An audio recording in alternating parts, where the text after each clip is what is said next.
Or wait. Why don't we go around and tell us where you are in the doctoral program and what else you're doing professionally now, and I think that'll help us to. And where did you get your master's? Yeah, that's a good question too. Right to there. Dan Rowland, finishing up all my readings and hoping to take quals, probably either into the spring semester or start of fall semester. Got a master's of library science here and a master's of divinity in Wesley Seminary in Washington, D.C. I'm Catherine Crane. I just entered the PhD program last September. I have a master's of architecture from the University of New Mexico and a bachelor of arts in art history and painting from Washburn University in Topeka, and a degree in civil engineering from France. So I have no background in library science. And what possessed you to come here? Well, library science. I mean. I started in the master, looking into the master program because I had been interested in working at Kansas State University with the libraries in the art domain, and they required an MLS. So I first came here, and then I wanted to do research, and I thought, well, maybe I really need to be in a PhD program, and that's what my professors thought too. That's good. I'm Ann Liebst. My MLS is from Emporia State. I got it in 1991, and I remember when you were around because I was here from 87 to 91. I'm presently preparing for quals. I hope to take them in late spring or early fall. And I am currently the Assistant Director for Technical Services at Washburn University's Mabee Library. I'm Myra Dow from Texas. I just can't stay away. Well, that's nice to hear. My name is Muhammad. This is my first semester here in Emporia and the second year in the program. I was in New York at Long Island University and transferred here this semester. I got my master's degree in library science from Pratt Institute in New York. You said Sharifi is still there. You remember Sharifi? Oh yeah, really. Yeah.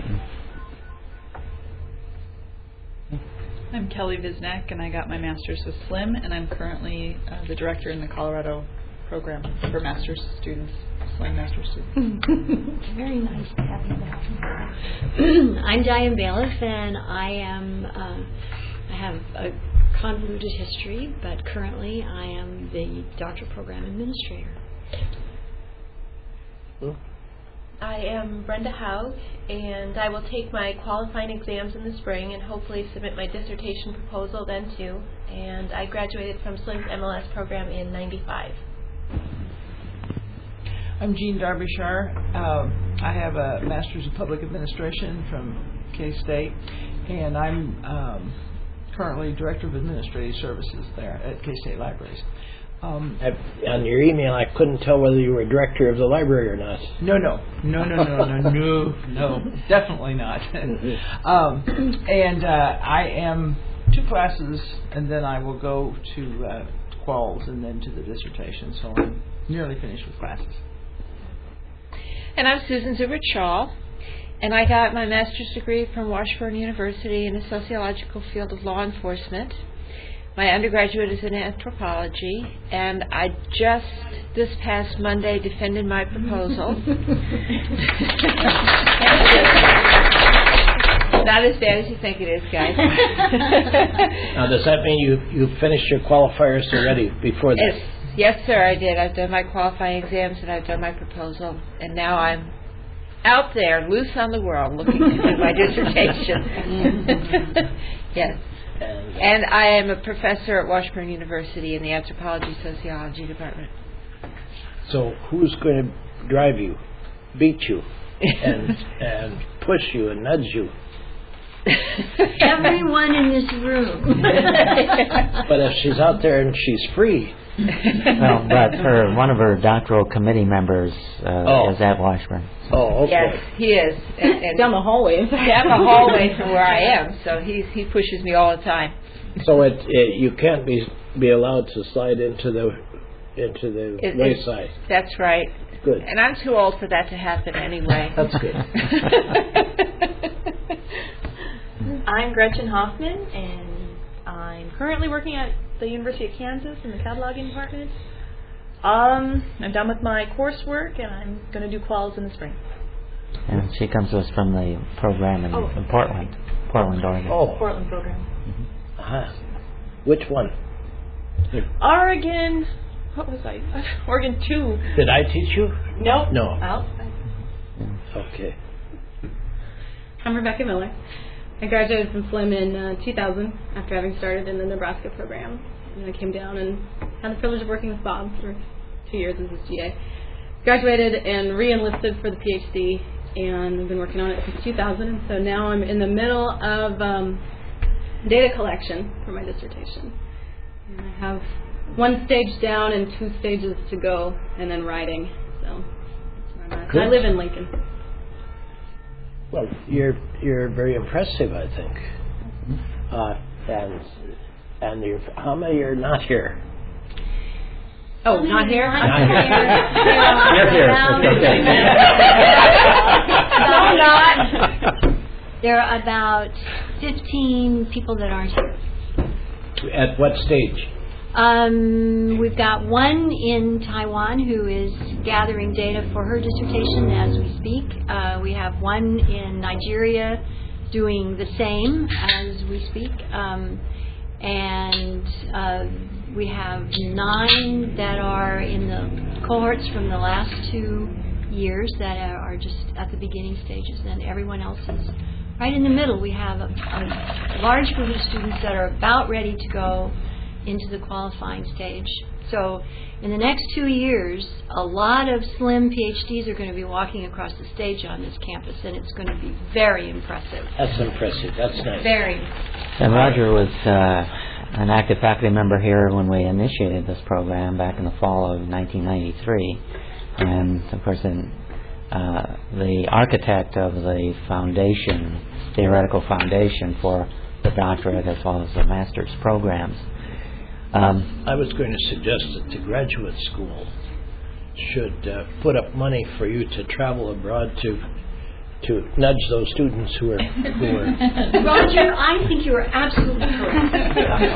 I think it's a serious. It shows a concern. Yeah. Bob, I will talk with you before I leave. But then you have to go to Lincoln to see her. Absolutely. I would come to Lincoln. No. Come to Bulgaria. Come to Sofia. Yeah. To see you. Come when it's exciting. So. Seriously, folks. Well, we thought what we had in mind was talking about the theoretical structure by talking about the book we've been working on, and take questions at any point along the way. If you had some questions to lead off with, we could do that too. Yeah, that's what I was wondering. Some of you have heard me before, and I wondered if you had any questions or observations about what's been stated so far. Well, they didn't say bullshit, so. Well, please ask questions at any point. We're open. This is a dialogue. But thought if we use our book as a context, and we have an outline we'll be passing out in a moment. But one way we often think about, have to work on, that's supposed to be a straight line. Is that amazing? No, you can't. Set down the eraser. Oh.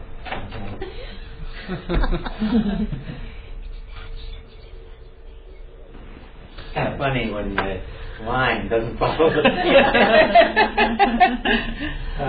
I'll remind you, he's the guy who put this technology in here. Well, Oh goodness, it's not quite synced for you. Yeah, oh, beautiful.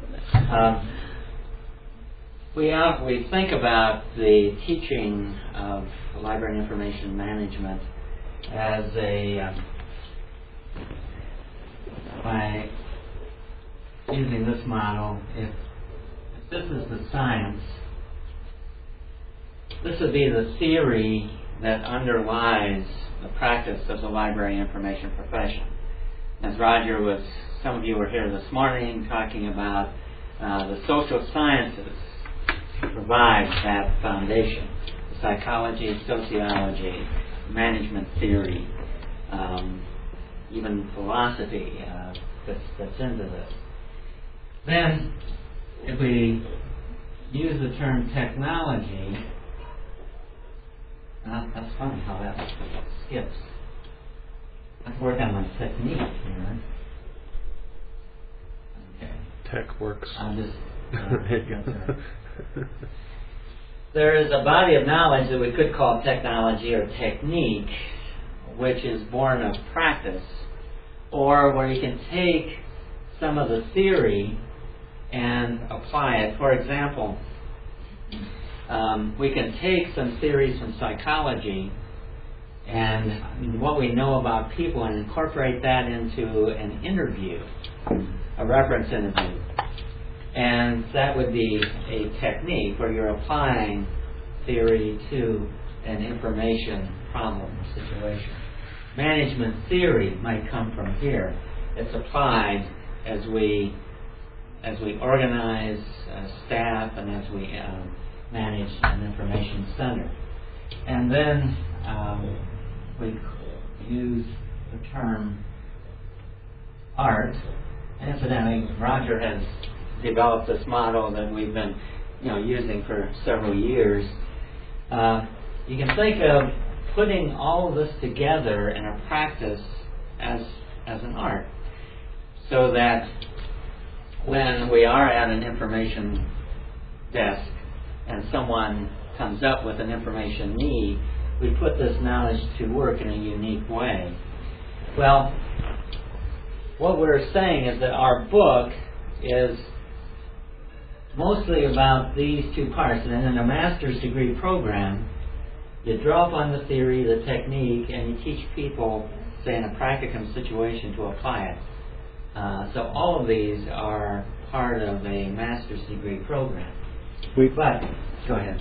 Well, we saw the art as consisting of 9 distinct areas that are abstractions, more or less, but including the education for the information professions, the organizations of the information professions, the methods of communication, journals, encyclopedias, publications, come on. Well, basically the culture of the profession. Yeah, the culture, but it's all those things that are embedded. It's part of the infrastructure, if you'll pardon the word. But what did I say? Organizations, a commitment to service, a theory base, a science, a research methodology is what I'm really thinking of, and. That says it. I have a transparency for it, but I can't find that either. In the PhD program, the whole purpose of the PhD is that you are becoming familiar with all of your readings, some of the basic, the seminal literature in various fields that has application in our field. And as your dissertation, then, you are adding to this theory base. And through your, I wonder how that happened. Through your discussion section of your dissertation, you're telling about how it can be, you're talking about what it means in the field, how it can be applied here at that level. So what we are doing with our book is we're taking we're combining the science and the technology and a bit of the art, and we're trying to produce an introductory textbook to the library information field. So this is what we've been working on this for, what do we figure, 5 years now? Yeah, it's an emerging... The concepts really go back 15 and 20 years. Yeah. So let me pass that around. If you need too much more of that kind of thing, I could just turn it off if you use it as a whiteboard. You can turn it off. I'm not planning to use it again unless I'm so inspired. Sorry about that.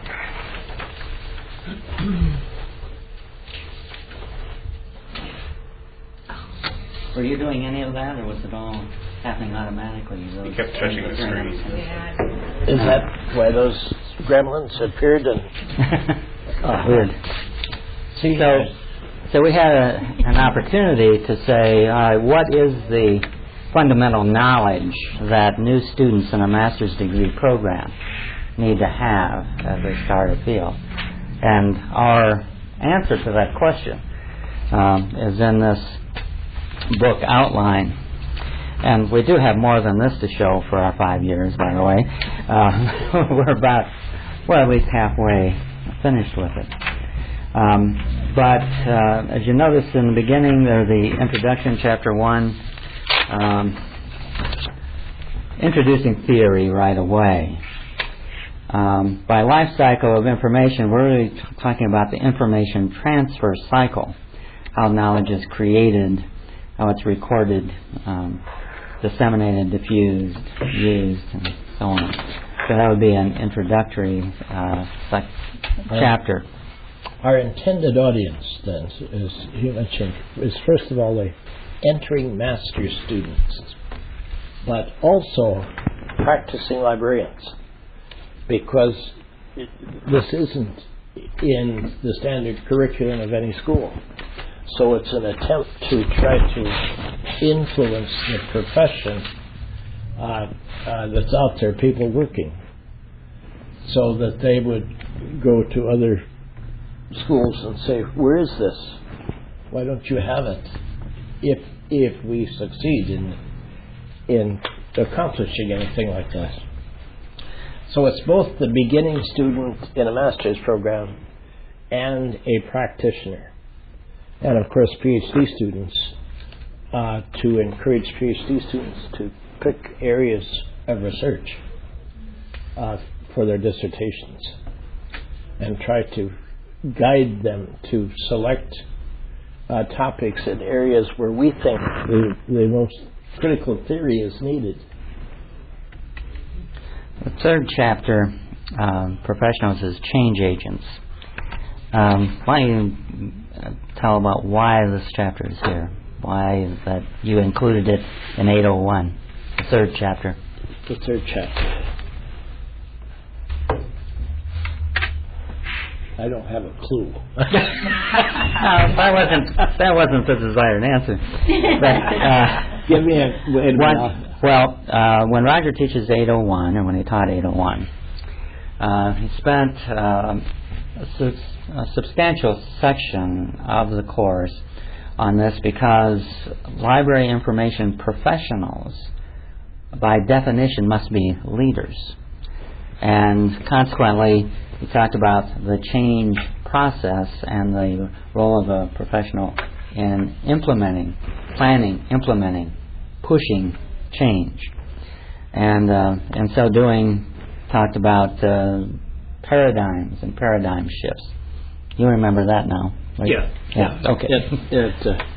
But I was thinking in terms of why library, why information professionals, and mostly I think it's because they should be, not necessarily are, but should be more sensitive to those kinds of conceptual activities in a society than other people, because as the uninformed public sometimes thinks, librarians have read all the books in the library and are expected to be conversant with all the books that are written in the library. Well, we know that's absurd, but we also know librarians should know something about the books in the library, and the librarians should be able to talk about change, which is, everybody talks about change, but librarians need to take it a step beyond that and talk about a paradigm shift. This morning I mentioned that I've just been confronted with the statement that nanotechnology is going to initiate the next paradigm shift in society. Well, we haven't even managed to cope with the last one, which is based on the glut of information and the accelerated reproduction of knowledge. So if the public is not even aware of that, now paradigm has become a fairly common word. But when we were first teaching it, we didn't know what it meant either. Kuhn defines it in about 7 different ways in his book, The Structure of Scientific Revolutions. That was the 60s. And people are still now defining it as something like a recipe, which is wrong. But librarians should understand that a paradigm shift is a fundamental value shift in how we look at reality, and they need to be able to articulate that in whatever group environment they're in, to help the community and their public and people they encounter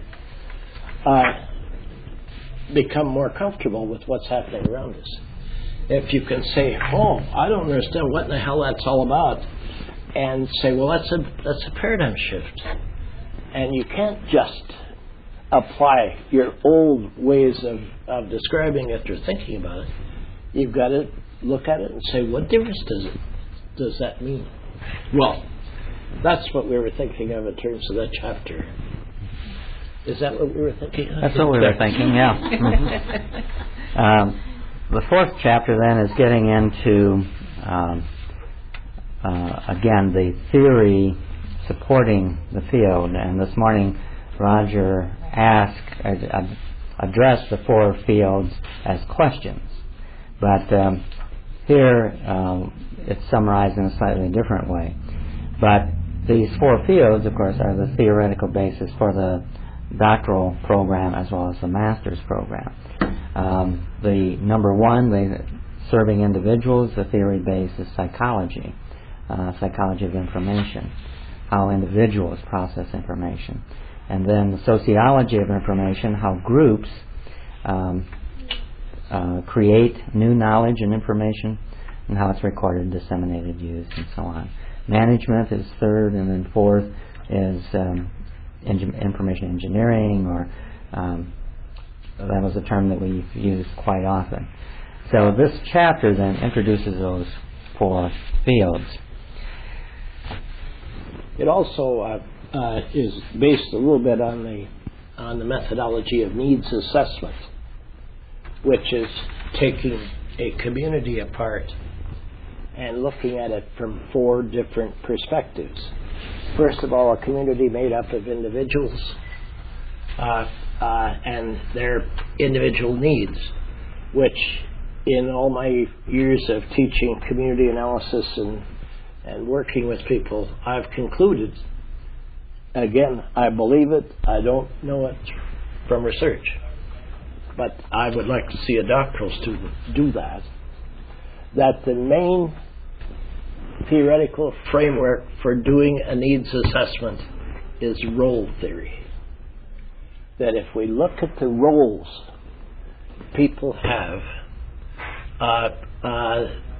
we will be able to identify what information do they need in order to succeed at that particular role. And at one point I used to be, I was pretty far into that. Maybe that was in California. I had students keep a journal for a week of every distinct role that they had to experience during the week. And now if you just say, just do this, then you have students picking a role that has a very broad conceptual framework and other roles that are very narrow. So I didn't try to winnow it out. But the assumption was, and roles like mother, like parent, like sibling, like citizen, like leader in the community, and the assumption was that whatever role they were in, well, let me finish this. In the assignment, the most, I would have them keep a diary for 1 week. The most that a student listed in any of those assignments was, I'm almost positive it was 49. I can't remember exactly whether it was 49 or 50 something. But that was a typical master student coming once a week to classes and identifying 49 different roles that this was a woman, that she had to experience during the week in between classes. And then you have to look at those roles and say, well, what kind of information is needed in order to be successful in that role? And once you've identified the role, you can get at that information independently of the person, the incumbent. So in pursuing this, I was never quite sure how much of this whole thing is influenced by personality. If you can objectively study the information needs of a role, then to what extent is that influenced by the variable of personality? And that's where the whole thing stopped in terms of my head. That's why I think it would be a really marvelous doctoral dissertation. I was sidetracked. I don't remember what I was going to answer. Oh, well, you were talking about the science. That's how you started. Chapter 4. Yeah. Information transfer can be looked at from different perspectives, and Chapter 2 looks at it from a more of a societal perspective, and in Chapter 5 it's looking at it more from the information professional influencing the transfer of information with a clientele. And so that's the difference in those two chapters. I probably should have pulled out some of my transparencies to demonstrate this. Well, you can get them out if you... Where are your transparencies? My bag. You can talk and I'll pull them out. Okay. Well, we may come back to that one. The 6th chapter relates also to, by psychoprofessional service, we're talking about doing a diagnosis of information need, then prescribing the appropriate information sources, implementing those sources in to a problem situation, and then evaluating. So it's a diagnosis cycle. Is that what you were thinking? This is Chapter 2. Yeah.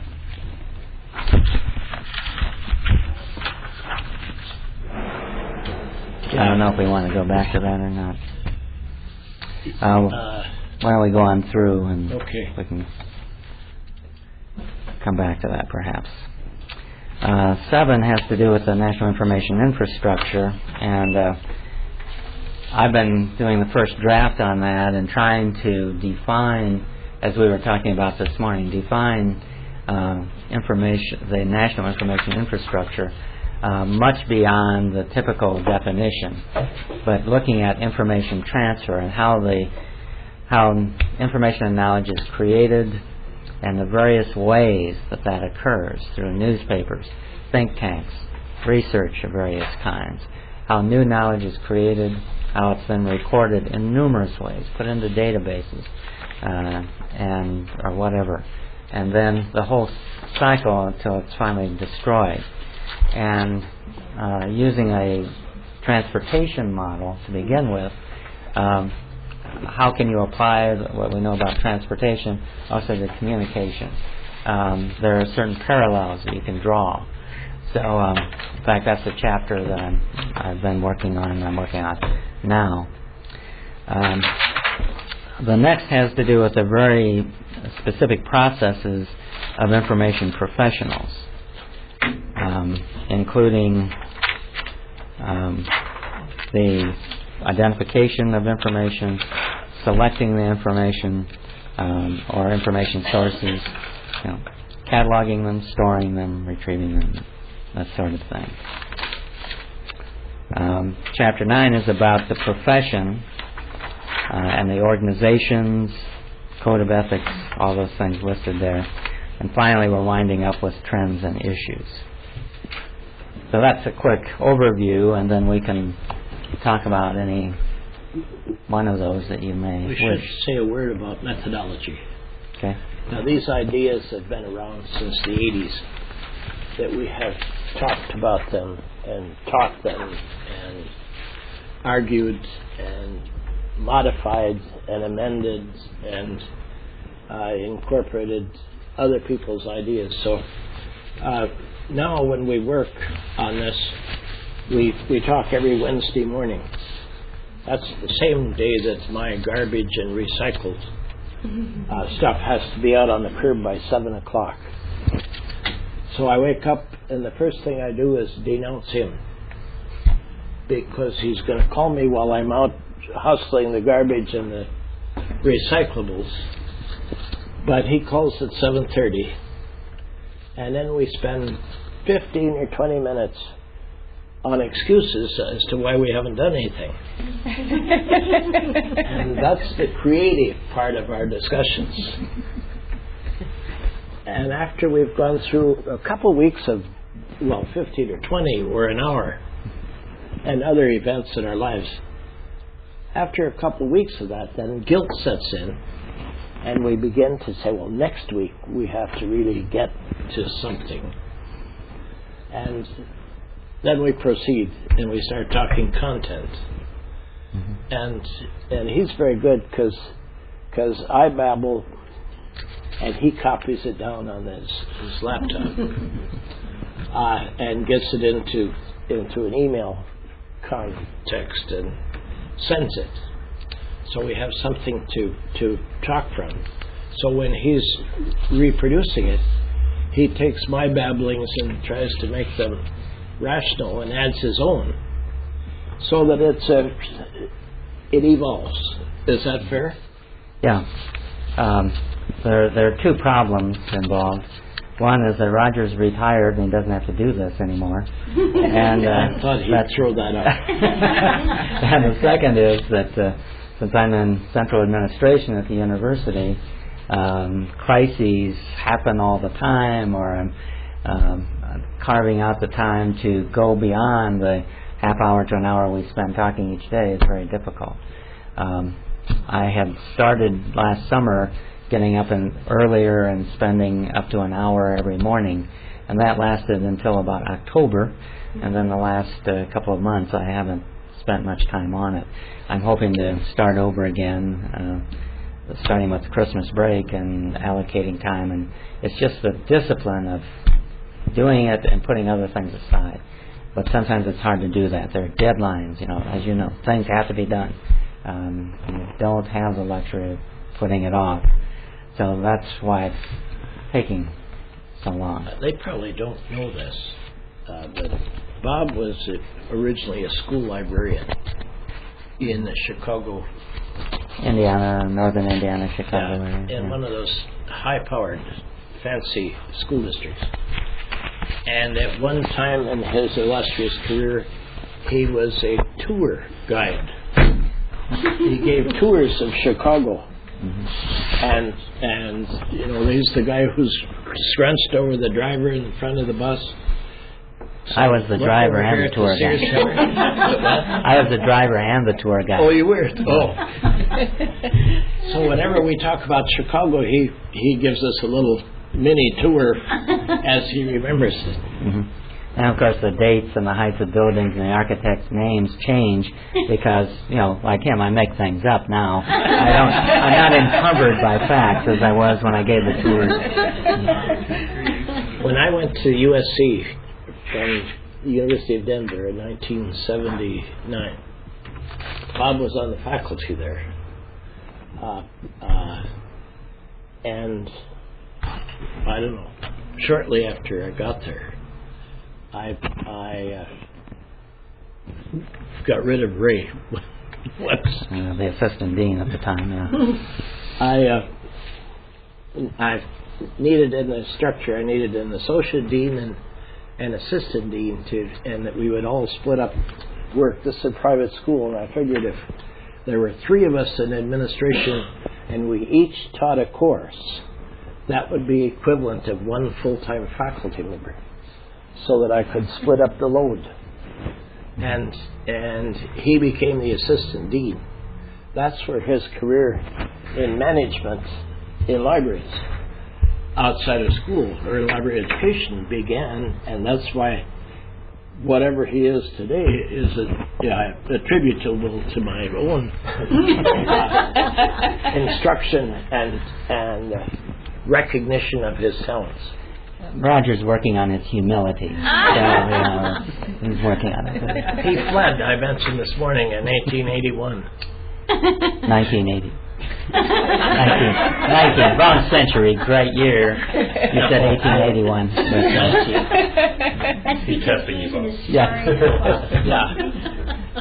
This is a good model to talk about. We can put that up if you want.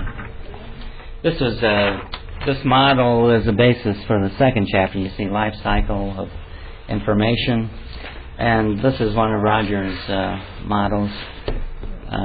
It's not that one. I know. Okay.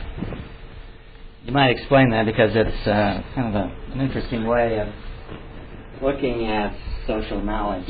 You want to flip that light so they can see better? Well, I think there's a way to brighten it on here. This is already out. Wow. That's good. Well, very early on in 801, I would put this up and show students the relationship of different parts of an academic world and how the information professions work in it. And this, of course, is an artificial thing. There are those neat lines and barriers and what have you don't really exist, but it is a conceptual way of looking at reality. And I said, if we take the continuum of knowledge being created, and once it's created and recorded, it becomes information. So theoretically, the creation of information is formally identified with PhD programs in universities, so that it's conventional wisdom to say that a dissertation is supposed to generate new knowledge that we did not have before, as opposed to a doctor in library science or a doctor in education. Those are not required to generate new information. They're required to generate practical managerial types of information. So the PhD is theoretically the source of new knowledge. Now that doesn't accommodate think tanks or any of the other myriad places where new knowledge is created. But I put it there. Knowledge then is disseminated and collected and organized, and you come to the process of diffusion, which is the process of taking information that has been placed in front of you and ingesting it into the mental framework of the student or the reader or what have you. So diffusion, and in an academic environment, the diffusion of knowledge from the PhD program goes to the master's program, which is that inner first ring, and bachelor's of arts and bachelor's of science. The next part of this diffusion is the information is utilized. And the role of the professions, before the utilization, information has to go through a societal filter called policy. And the policy filter may or may not inhibit the dissemination and diffusion of the information. If you take a drug that does not get approval from the Peer Food and Drug Administration, it's blocked. On the other hand, if you have other information that is subsidized by the National Science Foundation, the information is enhanced by that policy, the distribution and flow of it. So policy can both be an inhibitor and an enhancer, and the objective of policy is to safeguard the public. There was a thing on the news this morning about how do you make methane pills. It was on the ABC's Good Morning America. I thought I had to leave before they actually showed how to do it, but I thought, wow, that's pretty straightforward. So the public policy is a filter, and then it goes to the professions. The role of professions in society is the application of new knowledge for the benefit of the public. So if we take the metaphor of the drug culture, the manufacture of drugs and medical culture, we could say you can't have access to it unless it's prescribed by a doctor. In other professions, it means that the profession utilizes this information to help their client or their patient or what have you succeed at what they're doing. So that's the outer ring of the professions. The life sciences, the fine arts, the humanities, the social sciences categories are basically the divisions of a university. And they're drawn in neatly etched lines, but that's not true. It was true perhaps up until the 30s, but then we get into the biochemistry and biological geography and all these hyphenated worlds, so that you can't clearly draw a model like this and act as if it's a real life mirror. I remember the cube. What happened to the cube? It lives. It lives? It still lives? Yeah. Okay. Well, it will be. It'll be part of our. But yeah, there they are. But this idea is a great contribution from Roger, and this is a grand theory because it transcends disciplines, professions, and it's the product of his experience, knowledge, and his background, as he has said, is when organizing information. So his head works in terms of organizing knowledge from where, and he started as a cataloger and bibliographer and so on, and then through his experience and research and so on, it resulted in this and several other models. But it helps us to understand, as we may never have before, how universities fit into the grander scheme of knowledge creation, dissemination or diffusion, and utilization. And that's all and shown in this model. I would teach this the first night of 801 to get students to understand where is the library and information world in society, so that they have a sense of this is an important group of people I really do believe the information professions are profoundly significant in any society, and a society that doesn't have it is doomed to some kind of failure. But this is the model. It's a theory, like I say, a grand theory, and it's the kind of thing that one can only do through a career in academia. And what doctoral programs and what you are all about, going into the field with a PhD and being a thinker, your job is to discern relationships. And it may not be a grand theory, or it may be, that you come up with, but there are various levels of theories that you can work with. Problem solving and then generalizing. And this is true of many kinds of theory, that they are generated and created by people who think very broadly. But they can also be generated by the kind of especially qualitative research that we do to solve problems, and then our extrapolated research is done again, and then more theory developed. So this is kind of one end of the continuum. This is a grand theory, a very broad base theory. But in your outer ring, fine arts, humanities, social science, etc., very appropriately, I think, to what you are saying, you haven't drawn any lines.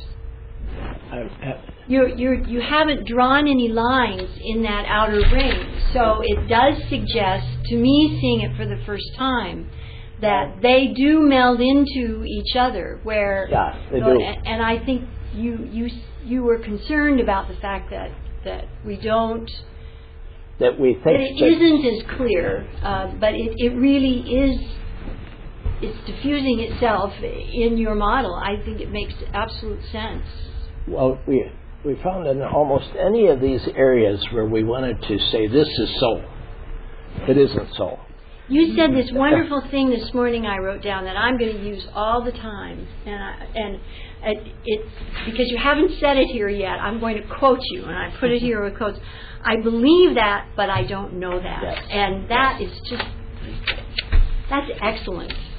Well, and that's why the research is so necessary, to say, to distinguish what we believe and but what we then would know more certainly, because we have some research and some theory that's been tested. In those, if you see the lines going out, if you take it in terms of an undergraduate curriculum, the lines are there. They major in this, and they have some corollary courses, but they don't go from social sciences to fine arts or life sciences in taking courses for their major. Very often, it's a special school that will allow them to do it or encourage it. Can I play devil's advocate a little bit? Going back, in a way, this relates to what I was asking this morning. Because this is a very, in my mind, sort of academic model. But the world, I feel like the world has changed a great deal. And going back to that thing about the infrastructure and the theory and the tension between theory and technology and the practice. So I'm looking at that and I'm thinking about what's going on in our world and creation of knowledge that's, we would probably think is pure lies, is propaganda. And the particular thing that's coming to my mind was the story about the British soldiers in Abu Ghraib prison and the photo of them urinating on the Iraqi soldiers. And it turned out it was all fabrication, but created hysteria around the world. And so within that world, where do we as academic disciplinarians or whatever pursuing this traditional degree, what's our future, I guess, in that world in some ways is what I'm asking. I don't know, it's sort of thing off the top of my head. But. It's a good question, because I think we have a responsibility to see that those kinds of things are placed in the hands of experts who can determine that it's a fabrication, rather than to take on the role of expert ourselves and say this is crap or this is good or this is valid. We're agents in this diffusion dissemination process. We're not the end spot. Then you have to raise the question that says, okay, so we know this is garbage. What do we do then? And we haven't answered that adequately. And this is but a small, this is a microcosm of the total picture of knowledge creation, because it occurs in so many different ways, including part fabrication. of my motivation, I guess, for asking that is I'm afraid, sometimes I get afraid that I'm like Donald Rumsfeld in front of the Senate, who has no clue about digital photography, and how did those pictures from Abu Ghraib prison get around the world? Doesn't have a clue. And I hope that I'm not like that in this profession. Well, wasn't his answer, the equivalent of shit happens? And he dismissed it. Yeah. They still don't get it. Myra. Were you done, Ben? Yeah. It's really nice to see you both talking about this again, and to see that you haven't given up on these very important points that are so relevant to all our learning and to the learning of people in the profession. And I think that as I look around the room here, and I'm thinking about what a rare and wonderful opportunity it is to have like 3 or more generations of people who have tried to think about these ideas and do something with them.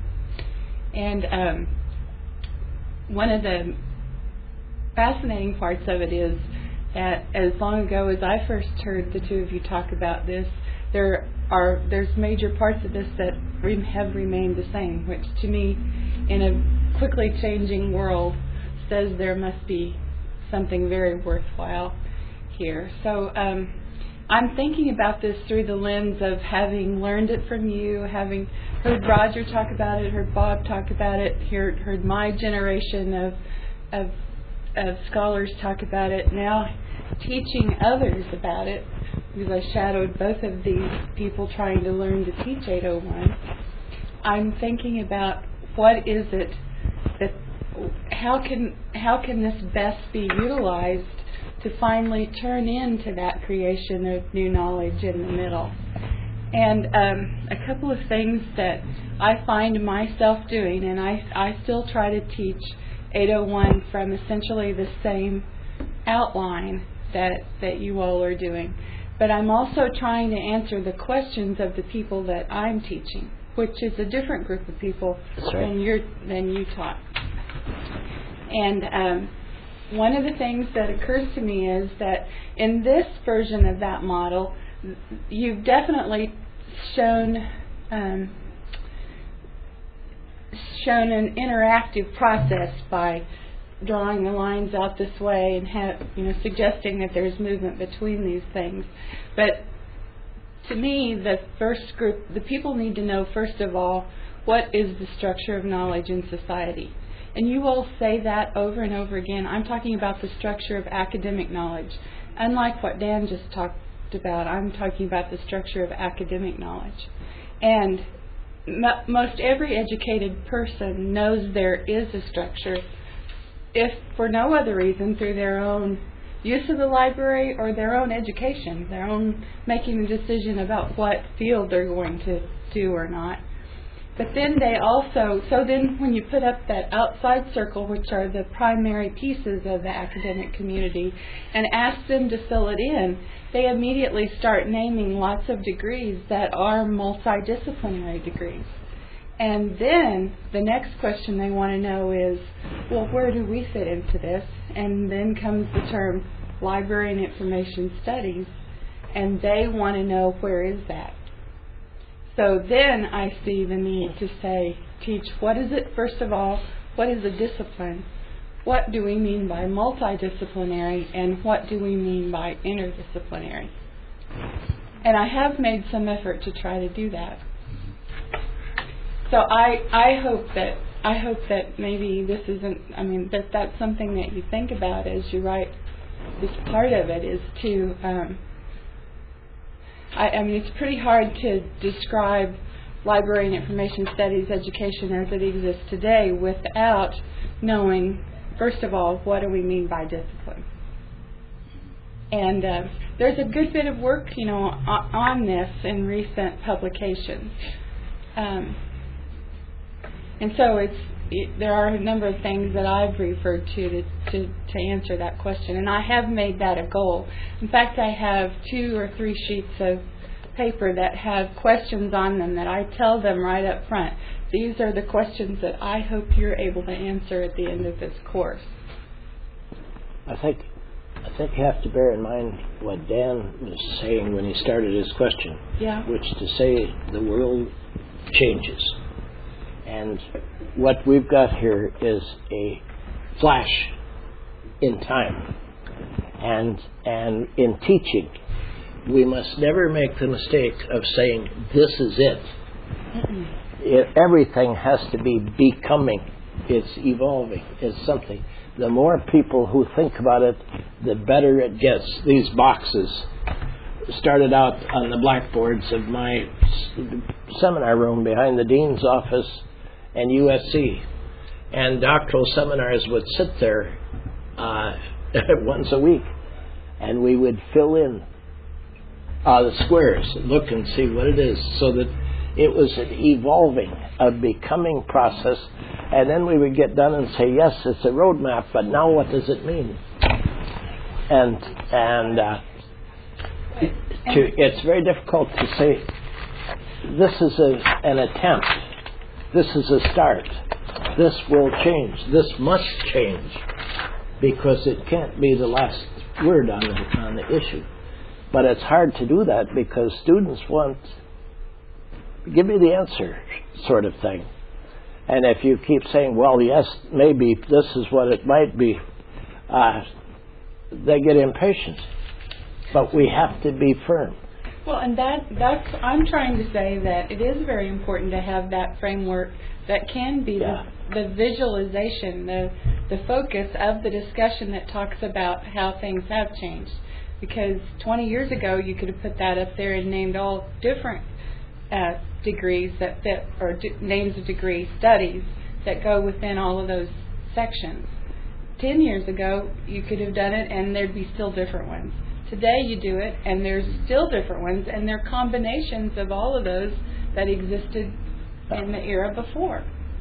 But that, as in our role in society, that's tremendously important, to not just know a little bit about that, but maybe a lot about that.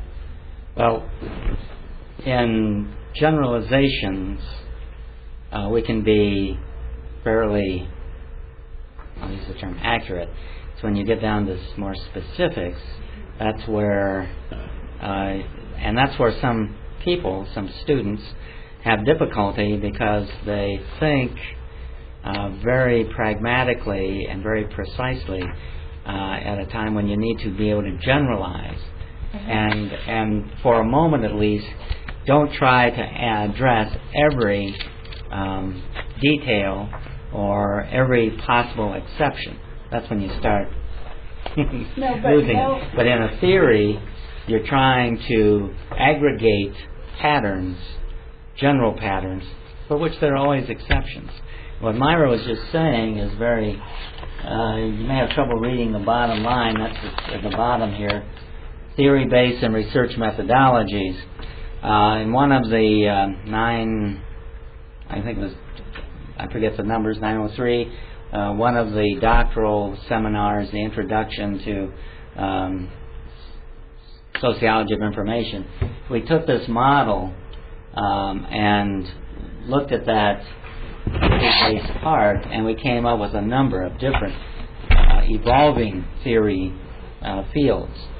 And so I'm supporting what you're saying, is that and for this group of people, I think it's really important to take that even yet another step further and say, what are the kinds of questions that are predominantly asked in these theory fields that lead to the grand or mid what do we call the middle level theory that we typically use, such as role theory, to frame a question.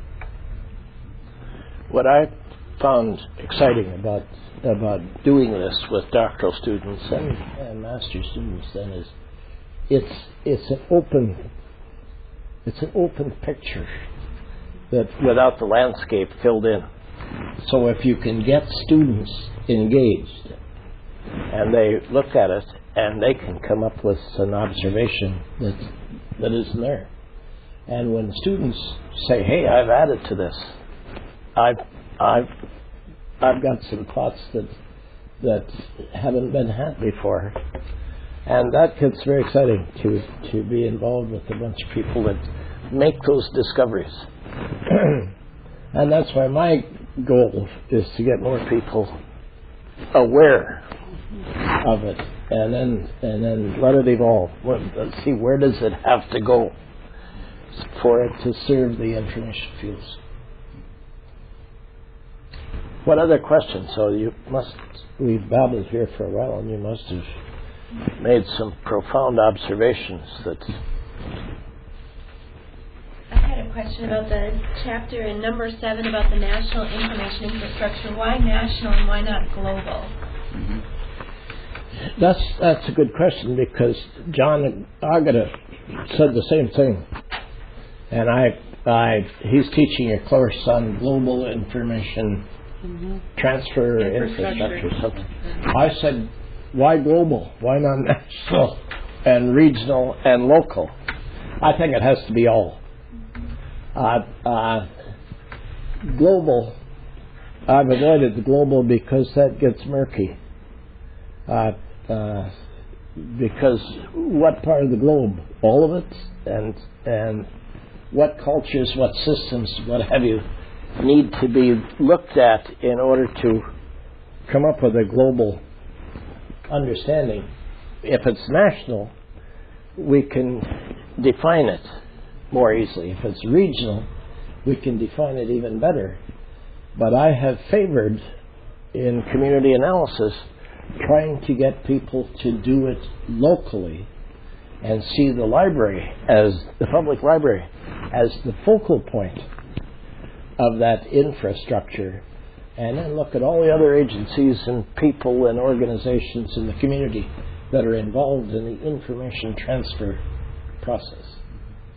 Yeah, even the national information infrastructure is so complex. Mm-hmm. Well, what does global mean? I mean, the recent controversy about who controls the internet. The United States controls the internet. And wasn't that a part of a recent summit? And other countries are trying to let other people have more control. So we call it a global thing, but it's not. It's national, really. But the question is valid because ultimately we have to understand it globally too. And really, they, of course, interchange. I've just always thought of that as such a strength of the SLIM program, that we had that global perspective from Dr. Alkleitner, Dr. Agata, and when you hear our dissertations that are happening, someone in Nigeria, someone in Taiwan, oh, right, and Rebecca in Bulgaria, it just seems like that's... But that's a good point, something we need to take into consideration. Maybe for those people, even though the program has a global sense, for Esther it's national. Mm-hmm. For Justina it's national, so that they are studying their systems of dissemination of information, and we get to have the benefit of that multinational, as it were, kind of experience. Well, in some ways, Esther's is even tribal. Yes, it is. This is true. As I was thinking about the topics for this weekend and all this presentation and writing out with Kelly, and I thought, God, this would be an exciting time to be coming into this field. Mm-hmm. It's kind of like an uncharted land. I mean, we've got a few tracks in the sand, but you can go almost anywhere and make a big contribution in this field, intellectually, and even working substantively, you can make a big. There aren't many fields that enable a person to have that potential in terms of what they can contribute and what they want to do. I had the wonderful experience of hearing 8-10 students this semester. I taught inquiry and analysis, and it was extremely scary, I think. I mean, because there's so many possibilities, and it's a 2-hour course. As you know, many of our courses are 2 credit hours, and to try to make it big enough to see all the possibilities, but small enough to do something in an assignment that hones some particular knowledge and skills is really a challenge, I think. So, but one of the things that unexpectedly happened in the course was that she left because of you, huh? Having introduced the context, one was to learn the context for inquiry and analysis.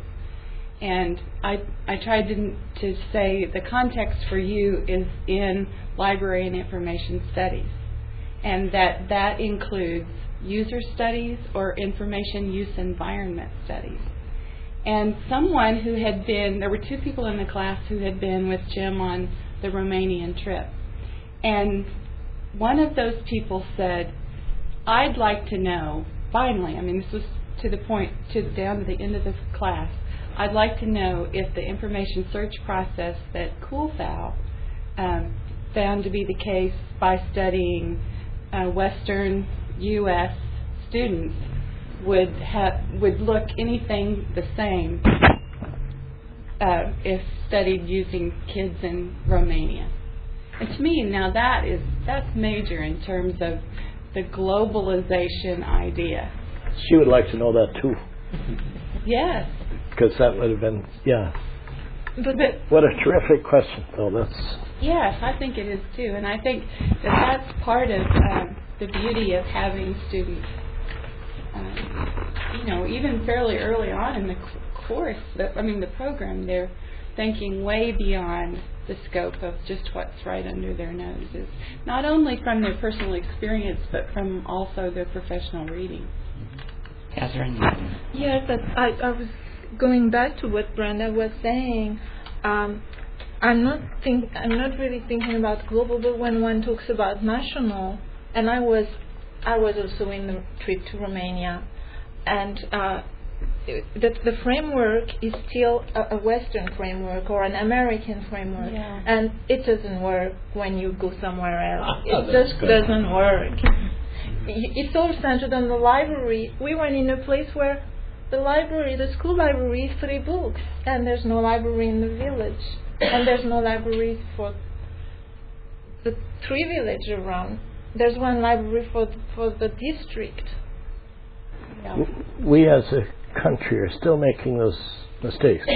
We made these mistakes after World War II, when we went out and we were going to give the whole world information, and they didn't have electricity to read whatever we were giving them. It's superimposing our cultural characteristics, and they're talking about this with Iraq and the elections and what have you, that we blow it because we don't take the time to analyze the environment in terms of their culture. So we want to hurry up and do it and use our methodologies, and it falls apart. That's why it's so, I think, important to have people come from the culture, learn what works here, but then translate it, convert it, make it fit that culture if you're going to apply it. And I think this provides a framework for people to do some of that. I hope, but the problem I'm looking into in Romania with the communities of subsistence farmers, for example, the policies from the regional level up to the national, and then to Europe, and then the global level, because they get policies coming down from from NATO, from UNICEF, and so on. It's all based on the idea of the information society and electronic access and the internet and so on. I have a big problem when people don't even have the money to have a phone line or electricity. So it's like, well, maybe people will be coming from Romania here in the library school, but they will still come back to Romania and be in Bucharest making information policies, and in Bucharest they will have all these information infrastructures, and they will have been socialized in such an environment that they will have forgotten about what's happening on the ground in the remote darkened mountains of Transylvania. To what extent has the European Union, because that problem would exist, let's say, between France and Romania, or Germany and Romania? The European Union is doing it's the European Union which is dictated at the European level, the information society, free and for all, based on electronic access. You don't have to go to national, isn't it? I mean, if we took national, the word national in its broadest perspective, broadest terms, that we could speak nationally of any of these places. National doesn't have to mean, and I'm putting words here that maybe are inappropriate, but national doesn't have to mean United States of America. No. National to Esther is Nigeria. It's not the United States of America. So when you talk about exploring that, it could be exploring what is national to a Romanian, or what is national to Mohammedan, and then that happens in that framework. Yes, when it's discussed, but if one tries to propose a model, as soon as there is a model, like a picture, then it becomes, it's crystallized into something which becomes an object within a certain environment. If you do it from that cultural perspective, that model may very well fit that cultural perspective, but we're not superimposing someone else's model on top. It has to be modified, always modified, because there is no model that is generalizable to the world. That's silly to think that can happen, because we don't have languages. We don't have the basic tools of communicating that are generalizable. So modifying is the crux of it. And I used to say, if you're going to do a community analysis in a town, don't hire an outside consultant. You can hire an outside consultant to come in and teach you the methodology for doing this. But you must hire or have local citizens do it, so that when they look at what's going on, they say, oh, this means this. That was borne home to me when I went through Deer Trail in Colorado. That's in Arapahoe County. It's about 80 miles outside of Denver. And I was doing a study for Arapahoe County, and there is a street in Deer Trail where all the buildings are abandoned, empty, and it's only a 3 or 4 street community. And I was touring with the president of the board of trustees, and I said, oh my God, the Interstate 70 was going right past it, and I said, is that what 70 did to the town? All these businesses went broke? Because it was obvious. That's what an outsider would infer. And she said, no, we had a flood. Here, this is flat plains country, and you would think the word flood is absurd, but they had a flood that with a slight rise the water came pouring down through that street and ruined all the structures on the street, and they were condemned. So here's the outsider, the expert, coming in and drawing a conclusion that would be obvious when you see something like that was totally wrong. And I think that's what we do if we try to go into a foreign culture and apply our conventional modes of analysis on what we see. I'm just, and this is what happened, and I'm sorry for mentioning this in Iraq, and this is the problem or the mistake that the government did, United States did, and I mentioned it before, that they decided to change the system or the Saddam Hussein from his, without studying the culture in Iraq. And Iraq is different, completely different than the other Arab countries that they go for. So the mistake or the problem is still, and I hope by this election that everything going well. But I think we need applying other models. It's important, but we need to modify these models and see the culture of each country, especially the Middle I think Bush said just yesterday, that Iraq was going to be the model for all Arab countries. And again, you're saying... Oh, no. I don't think so, because Iraq is completely different than Oman, than Saudi Arabia, than... Sure, because of the history, the various sects and religious sects. Well, California is different than Massachusetts. We're just... Well, you don't have to go very far. In Emporia, as a matter of fact, we have an emerging, burgeoning Hispanic culture. Right. And you were talking about, the conditions in Romania, and whether there may not be access to the internet or even electricity. How many homes in this town do not have access to the internet? I assume they have electricity, but maybe they don't. I don't know. And employers that employ people who work in those places are having online job applications or SRS services having to be accessed by a computer. It happens here. And we can see the results of what happens when you try to enculturate a culture with your dominant or majority culture with the American Indians, and how they're still fighting us after 500 years.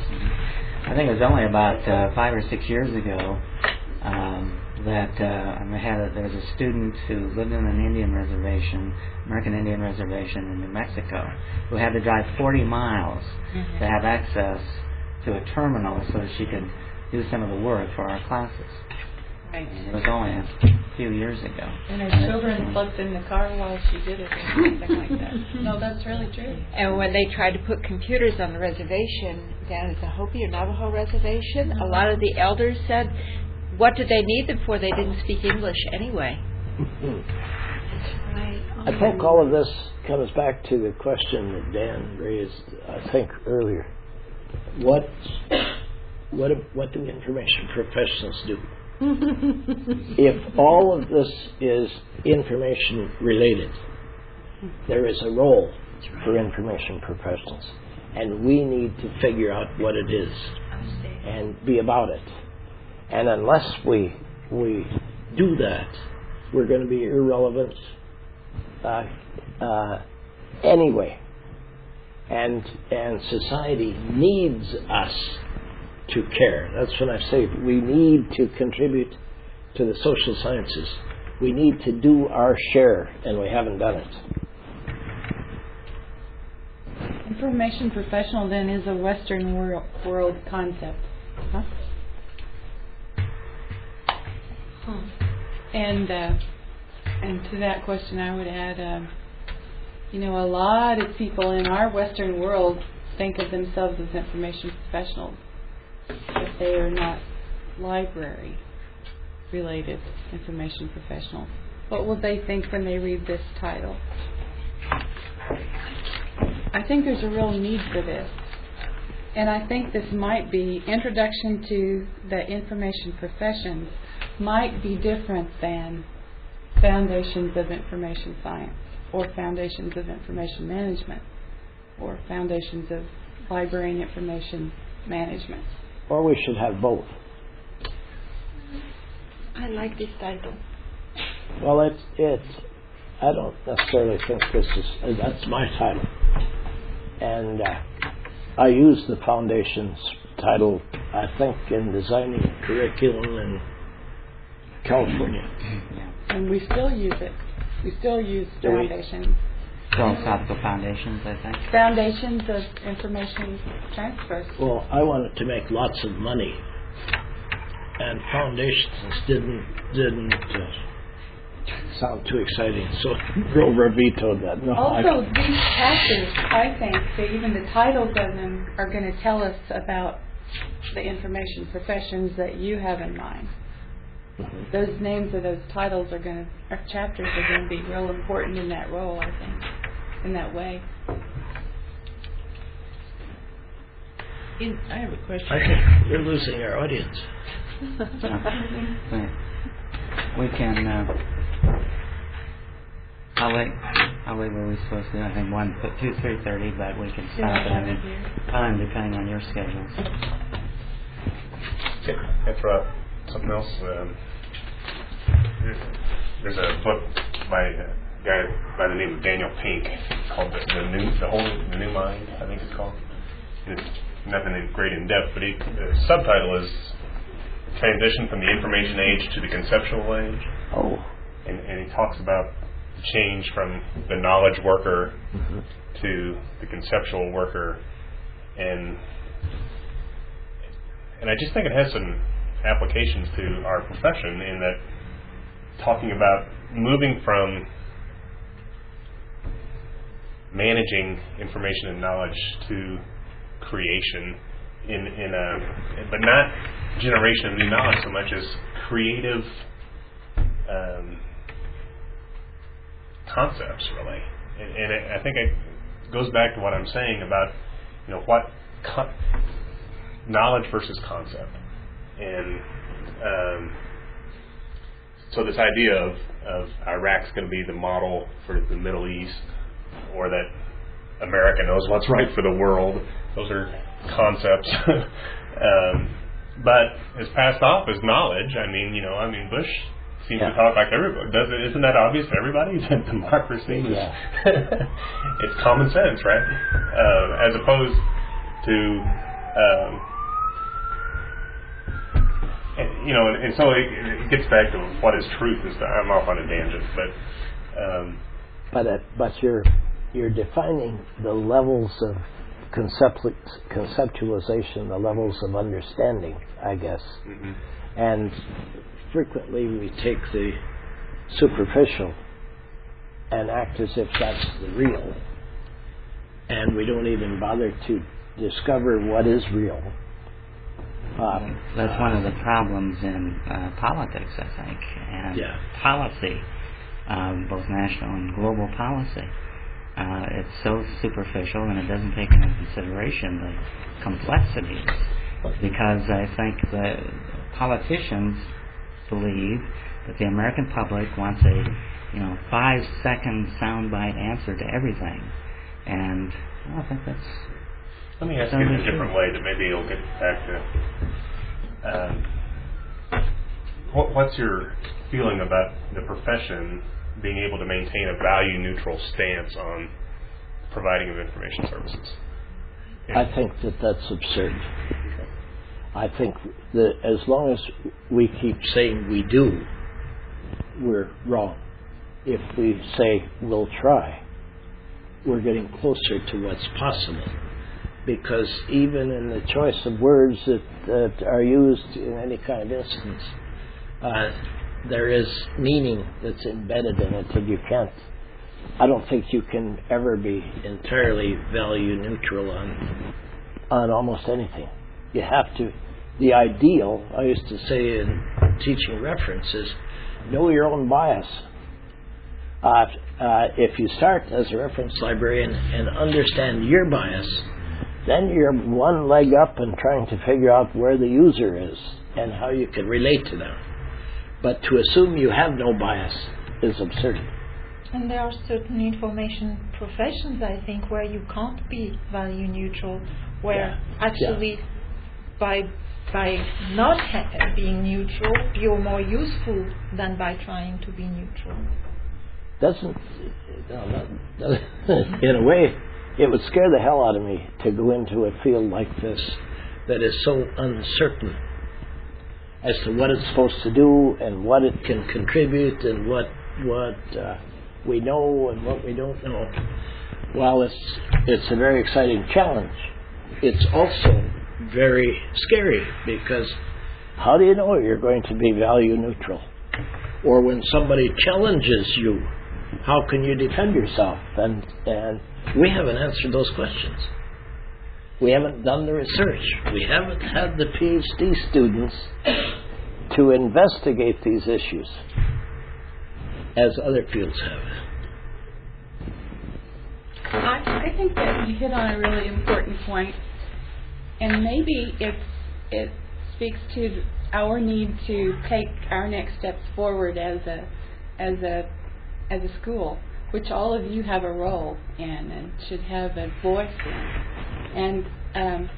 And one of the ways you clarify who you are as a professional is by what school you've graduated from.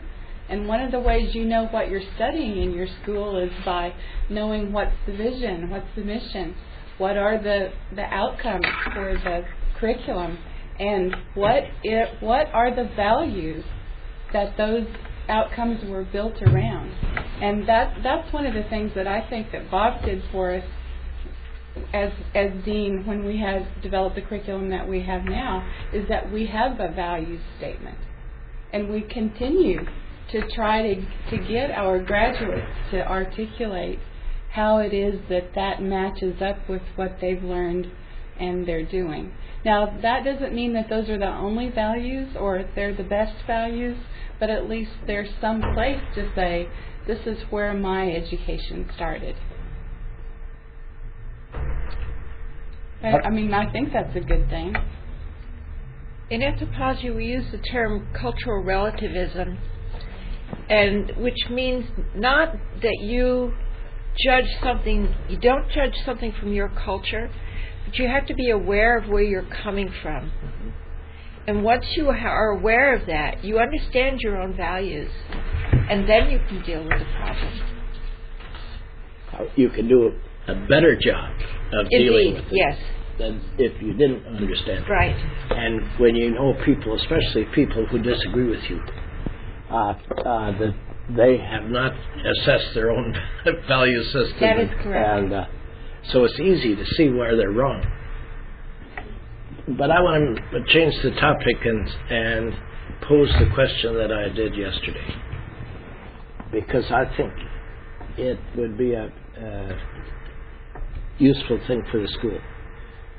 Well, I think more than useful, but I was trying to suggest that a school like Emporia should have a seminar that could be team taught by a couple of faculty members, ideally have 10 students or 12, and that the topic would be the information infrastructure. And it could be defined as international, national, or local, or regional, but information infrastructure. And that each student would take a topic within that information infrastructure. In other words, we've got people who are employed in the infrastructure. We have organizations that are involved in it. We have agencies that are corporate entities that are involved in it. We have public policies that are involved in it. We need somebody to articulate it as to what are all those things. But have the seminar and have each student take a topic and explore it.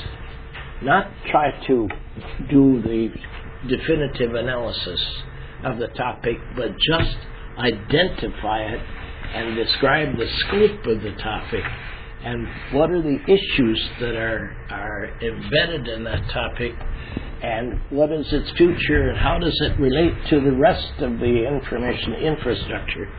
In other words, have kind of a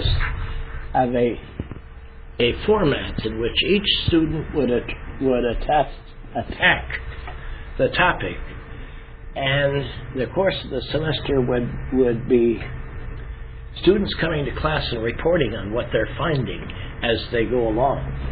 And at the end of the semester, have papers that are finished and have the instructors, one or two, write an introduction and publish it. You know, if we had such a book publication, when we start talking infrastructure, we've got already an entree. We could begin a second, this could be part one, and a second seminar could do part two, because as you get started, you're going to discover an enormous amount here that we don't even know, we don't think about. And I've thought that we could take the transportation infrastructure, or the education infrastructure, or the medical infrastructure in this country, any other the conventional concepts that we've applied to segments of society, and use that as a template. And when you look at transportation, let's say, and you look at the interstate system, what is the equivalent in the information world? Obviously, it's the internet. If you look at the state police, what is the equivalent? If you look at the manufacturers of automobiles and trucks, what is the equivalent? So that you've got a framework in order to do your examination. That's what I would like to encourage you to do. And I think that probably some of the university administrators should involve themselves in that kind of activity as well. So is the goal of that activity to write a paper that discovers, that communicates the framework, or that reports the findings? Well, see, I would like the instructors to define what the information infrastructure is on an interim basis, to say, this is what we think we're doing, and we're going to attack it this way. But as the papers evolve, maybe that definition would be modified. But and it would be great if Emporia would publish the book, because then the book becomes identified with this university and this school, and it becomes an activity here that the whole world can relate to in terms of Emporia. Mm-hmm. And if I were a PhD student who wasn't retired, that would be fun to work on. And I would really like to see you talk about that and think about it and build it into your thinking, if you can. I would like to go to chapter 10, if I may change the subject slightly here. It's about trends and issues, and I would like for you to tick off, just give us a list of some of the things that you are going to contribute as trends or issues that should be addressed in the book. Very good. Yeah, that's what I had in mind, or what we had in mind actually when I wrote this, is that as we go through the writing process, they will emerge. And what we're talking about now in terms of change and technology, changes in technology, will certainly be a part of it. But we haven't tried to identify the trends as yet.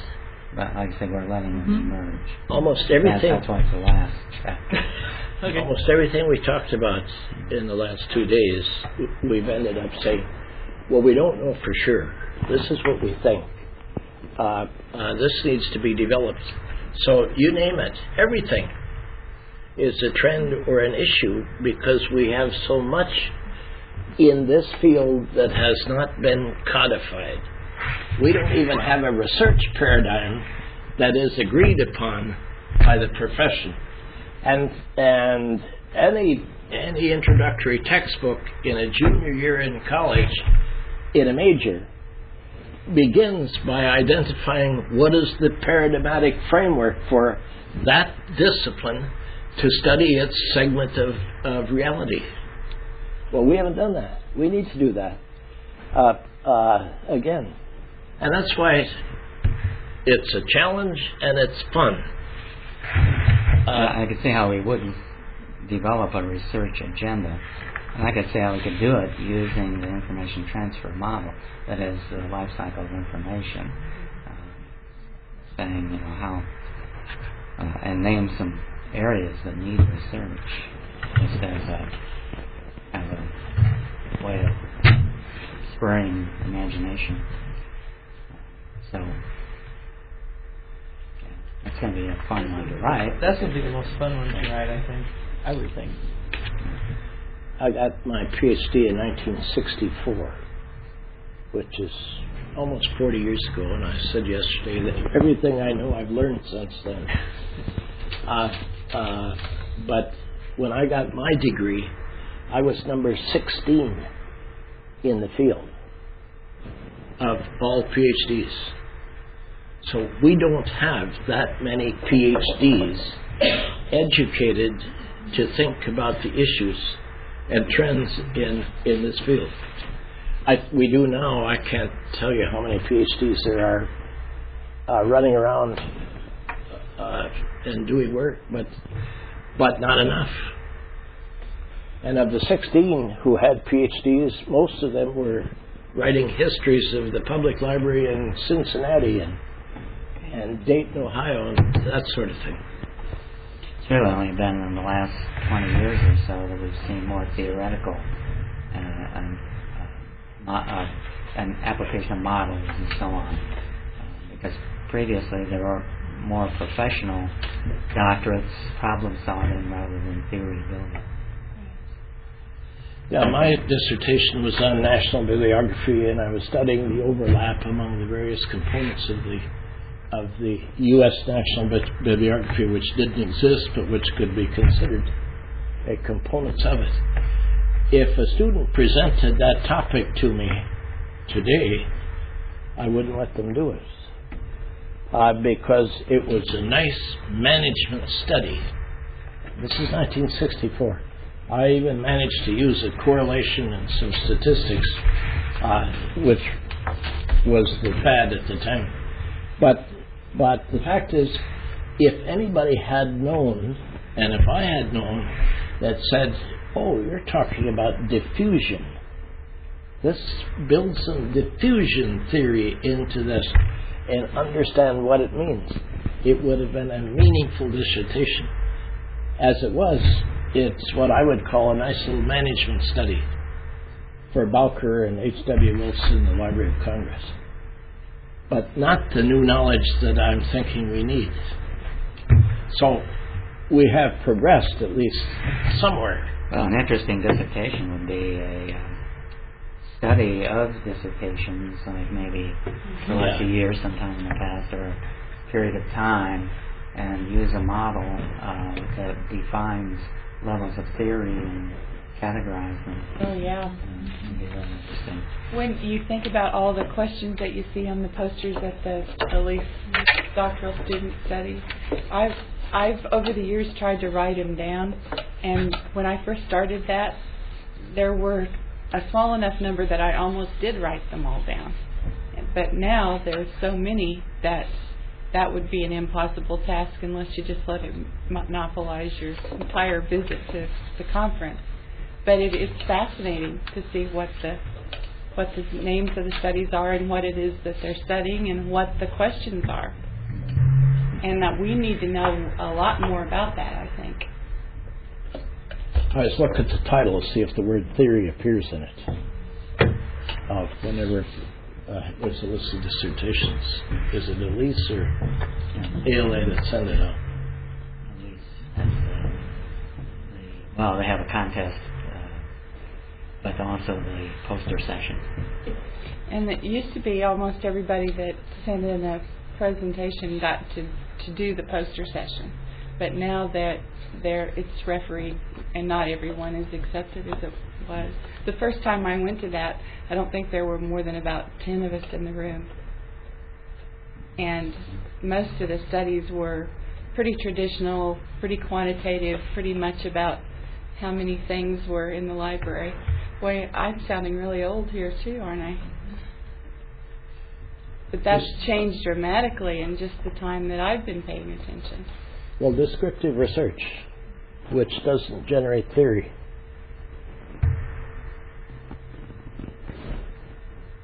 Well, we've probably run out of our string. 3:30. No, you're still 7 minutes. Oh. I was thinking of energy. Yeah. Thank you. Well, I know many of you drove many miles to be here. And thank you for participating. Thank you. Thank you. Yes, thank you. Thank you all.